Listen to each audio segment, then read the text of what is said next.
Hosted by you/artistic minute 4365. My father has always been against any confrontation or arguments. He is extremely passive, refuses to stand up for himself, and avoids any conflict. If someone isn't paying attention while walking and bumps into him, he insists it's his own fault. If his employer messed up his salary, he wouldn't bother fixing it. If a mechanic didn't properly repair his car, he would just accept it as is. This unfortunately resulted in a tumultuous childhood with my insanely narcissistic mother. She controlled his every move. She got him to quit his job and become a stay-at-home dad. She had him do every chore. She insulted him at every step. She cheated on him relentlessly and even brought affair partners into our home. She enjoyed making his life miserable every day, and he never questioned it. My extended family, God bless them, were there for me as much as they could be. They tried for years to make my father leave, but he never budged. When she directed her anger at me, in the form of screaming, insulting, or general demeaning, my father never once found the guts to stand up for me or support me. When I was a kid, if I cried to my dad about something my mom did or said to me, he would sweep it under the rug or insist I forget about it. He would even try to justify it. As I grew older, it really set in for me how messed up this was. My mother gladly kicked me out of the house when I was 18, and my father just sat there looking sullen. He didn't say a damn thing. I joined the Air Force almost immediately and got stationed on the other side of the country. The dynamic was awful, and I could have easily gone down the incel route if not for therapy and the amazing people I met along the way. It took years for me to get into a better mental space. I was filled with hatred. My mother left my father 2 years after I got stationed and utterly destroyed him in the divorce. She was unalived a year later in a DUI with one of her affair partners. I took a lot of joy in hearing that it took her hours to unalive, and that's when I knew I really needed help to process things. I'm almost 30 now, have a girlfriend who is perhaps the best thing to ever happen in my life, and she fully understands the situation with my family. I have learned not to allow myself to be consumed with anger and resentment by my past, or so I thought, and instead put that energy toward my future. I have been extraordinarily low contact, nearly no contact, with my father since I left. As much as I try, I cannot make that connection with him. I recently went to a family reunion and brought my girlfriend with me. My father was there since it was his side of the family. They have many issues with him, but he's family, so whatever, I guess. I made sure to avoid him. I was chatting with my uncles when I heard my father talking in the background. He was discussing how a coworker of his was going through a divorce after discovering his wife was having an affair and was positioned to have a very favorable outcome. My father remarked that his coworker should work to forgive his wife and, in his own words, set a good example for unity and forgiveness, and how he believed he had set a great example for me in that regard. I swear it was like a switch went off in my head, and I was mentally back to being that rage-filled 18-year-old. All these years, and he never learned a damn thing. I turned to him and asked if he was effing serious. He looked at me and started to stutter. I know the next minute was pure word vomit, and I can't relay it perfectly, but to sum it up, I shouted that he was a pathetic father, a pathetic man, that his family all knows he's a disgrace of a human being who would rather let his son be treated like crap than defend him because he's an effing coward. No one would ever see him as an example to live by, his wife would rather sleep with half the neighborhood than even touch him, and he should never ever believe anyone respects him. I began to derail and ramble between my shouting, and my girlfriend quickly took me out and drove me home. It was insane how quickly being away from him made me feel better. She just held me when we got back and told me it was okay. Again, she's the best thing to ever happen to me. I was ashamed of how I lost it and am now going to resume therapy, that's a given. However, I'm glad I finally unloaded what always needed to be said onto him. Extended family is pretty mixed in their reactions. His brothers, my uncles, said it was time for him to hear it from me. My grandparents are pissed that I did it in front of the entire extended family, with some saying I should have done it behind closed doors instead of in front of everyone. Commenter. All I can say, based on your post and this interaction, is that your anger is deeply misguided. You're failing to recognize the truly horrifying thing. You're behaving like the very mother you should actually hate. Ops response. Oh, trust me, I fully hate her as well, but she's gone, and there's no use holding a grudge against a dead person. I had hoped, though, that after his son made him an outsider in his life, his family openly joked to his face about his failings as a father, his ex-wife drained him of everything and left him starting over in a one-bedroom apartment, and his friends slowly left him one by one out of embarrassment, that maybe, just maybe, he would have had at least one moment to reflect and consider that he should have done things differently. Update 2 days later. Thanks for the advice and recommendations, even among some of the responses calling me the jerk. However, some of them needed to be addressed because they were either hilarious or cringeworthy. Some of the responses were very angry, and they confused me at first, until I saw their comments further down or checked their profiles and saw rants about double standards or complete non-sequitur ramblings about women. So yeah, not helpful advice, but they served as great dark reflections of how I could have turned out if not for the support in my life. Some attempted to portray my dad as a humble, kind, caring, sensitive old man, and made it seem like I was just being a big bully. This was a good insight into how enablers of abuse get away with so much in today's world, because so many people forget that they are part of the abuse themselves. Others tried to mentally dissect me or have a gotcha moment to pull apart my story. That was generally asinine, and I had to step away from those before they asked for my cranial measurements or something. So, it was pretty much the next morning when I realized I needed to address the events of the night before. I first spoke to my girlfriend and gave a sincere apology for having her see me like that. She reassured me that nothing was wrong. She's known me for years, has always known me to be level-headed, and understands why I snapped. She has her own history of dealing with narcissistic families, so she absolutely understands the dynamic. She only really suggested that it would be best to work on spending time around my extended family since my father will always be there. I told her not to worry, that I would immediately talk to them afterward to figure that out. So, that part's fine. I may have looked kind of like a jerk in front of her, but I'm making sure that doesn't happen again. I also informed her of my intentions to resume therapy to keep myself steady, which she was happy to hear. I called my grandparents and sincerely apologized for putting such a sore dent in their family reunion. I told them it wasn't appropriate, and while it felt good to say those things to him, it should have been done privately, not in front of everyone. I also explained that going forward, as much as I love spending time with them, since the family always gathers as one group, which includes my father, I need to distance myself occasionally until I feel comfortable being around him again.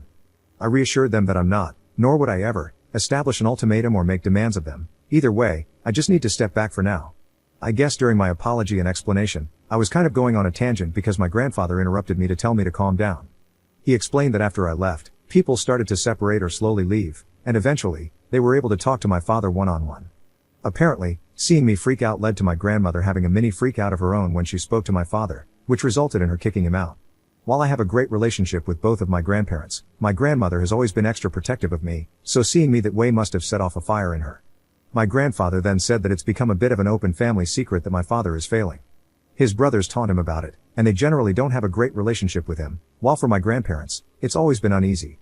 But seeing me the other day and how much it still affects me has really clicked for a lot of people that the situation was truly bad. They began to apologize, saying they were sorry if they didn't do enough, to which I very adamantly responded that they did more than anyone could have expected. It got very emotional for a minute, but it culminated in them telling me that they've decided to distance themselves from my father for the time being. They've given him the ultimatum that unless he does some deep introspection and regularly goes to therapy, that distance may become permanent. My extended family, I've been told, are going to try and reach out or call, but I asked my grandparents to relay to them that it's not necessary, and that I'm fine and sorry for ruining the day. Once again, they told me I shouldn't apologize for being hurt. Since then, a few extended family members have sent some messages, with the general consensus being that it's okay, though some older members are complaining about my lack of respect toward my father. And finally, I texted my father, hoping to meet at a local coffee shop for a final talk. When I met him, he didn't look good. I think his parents tearing into him finally got the message through. I had so many things I could have said, but instead, I asked him first if his coworker took the advice he gave him well. He just said that neither the coworker nor several others interact with him anymore. I then asked if he truly, 100% believes that everything he did for me as a child was for my benefit. He didn't really say anything. Finally, I asked if he has any regrets about how I was treated as a child and whether he thinks he did anything wrong. He looked utterly defeated and mumbled that he could have done more.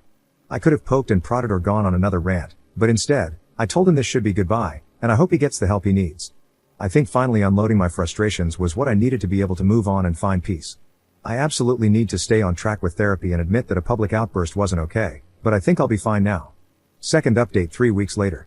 Things have progressed over the last couple of weeks, and I now have broader context about my family.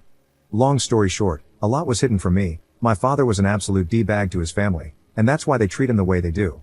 I received a lot of feedback, and one thing that stood out was people questioning whether my extended family could have contributed to the abuse, which could explain why my father was so feeble. Since I've been trying to work on my relationship with my family, I figured it was time to ask the hard questions before going further. I met with my dad's brothers, who invited me out to a popular lunch spot. For context and clarity, Dale is the oldest brother, he is married and has a daughter and a son. My father is the second oldest, self-explanatory. John is the second youngest, also married with a son, and Bill is the youngest, married with 3 daughters. So, we met up, and I ripped the band-aid off by asking about my father growing up, what he was like beyond the basics I knew, and what's really going on with their relationship.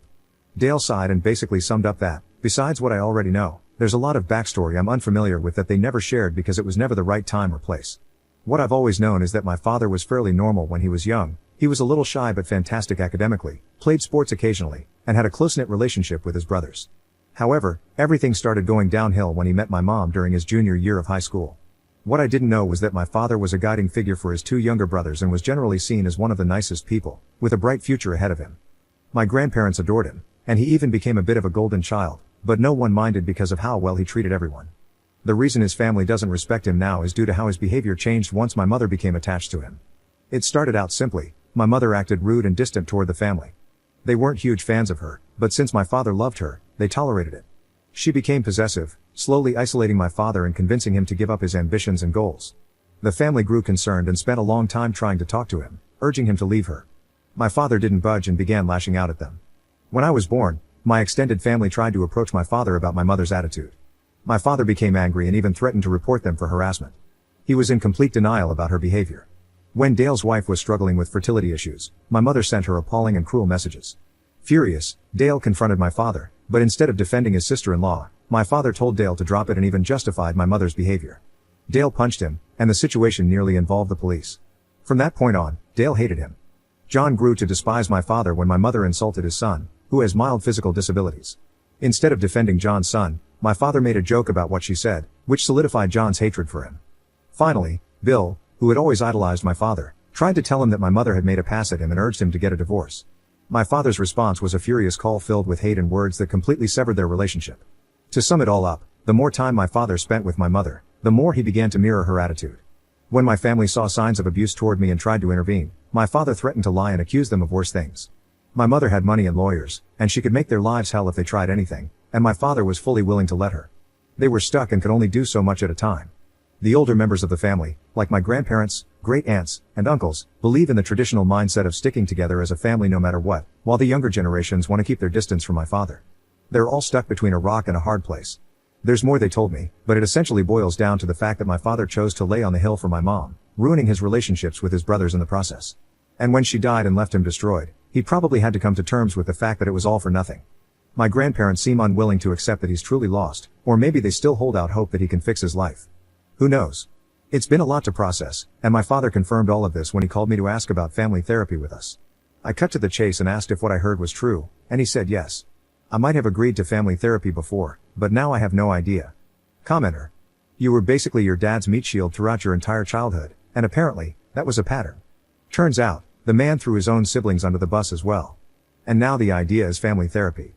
If something is so deeply ingrained that he's willing to throw his child and siblings to the wolves just to maintain his own illusion, then I really don't think let's work on our relationship is the way forward. If anything, if I were you, I'd be very wary that this is just his latest attempt to let others take the heat while he stays out of the spotlight, pretending to be the good guy.